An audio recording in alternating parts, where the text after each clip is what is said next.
بسم اللہ الرحمن الرحیم۔ بسم اللہ کی برکت سے یہودی مرد عورت مسلمان ہو گئے۔ کسی یہودی کو ایک یہودی عورت سے نہایت محبت تھی، حتیٰ کہ اس کا کھانا پینا چھوٹ گیا تھا۔ شیخ عطا اکبر سے اس نے شکایت کی۔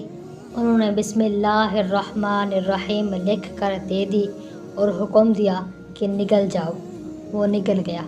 تب کہنے لگا کہ اے شیخ المسلمین، میرے دل میں ایسا نور روشن ہو گیا جس کی وجہ سے وہ عورت مجھے فراموش ہو گئی اور اسلام میرا محبوب بن گیا، اور میں اشہد ان لا الہ الا اللہ و اشہد ان محمد رسول اللہ پڑھتا ہوں۔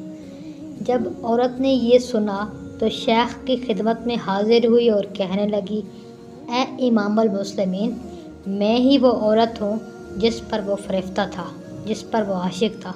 میں نے خواب میں دیکھا کہ کوئی کہنے والا کہتا ہے کہ اگر تجھے جنت درکار ہے تو شیخ عطا کی خدمت میں جا۔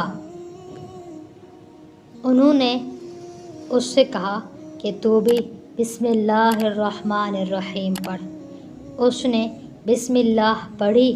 اس کا پڑھنا تھا کہ فوراً کہہ اٹھی کہ یا شیخ، میرا دل روشن ہو گیا اور مجھ کو وہ عالم ملکوت نظر آنے لگا، میرے اوپر اسلام پیش کیجیے۔ چاچا وہ اسلام لے آئی۔ اسی رات کو اس نے جنت اور اس کے محلوں کو خواب میں دیکھا کہ ان پر بسم اللہ الرحمن الرحیم لکھی ہوئی ہے۔ کسی نے اس سے پکار کر کہا، اے بسم اللہ کے پڑھنے والی، خدا نے جو کچھ عنایت کیا ہے وہ تو نے دیکھ لیا۔ اس کے بعد جب جاگی تو کہنے لگی کہ اے رب، آپ نے مجھے جنت میں داخل کر دیا تھا، پھر نکال لیا۔ میں بسم اللہ الرحمن الرحیم کے طفیل سے درخواست کرتی ہوں کہ مجھے پھر وہیں پہنچا دیجیے۔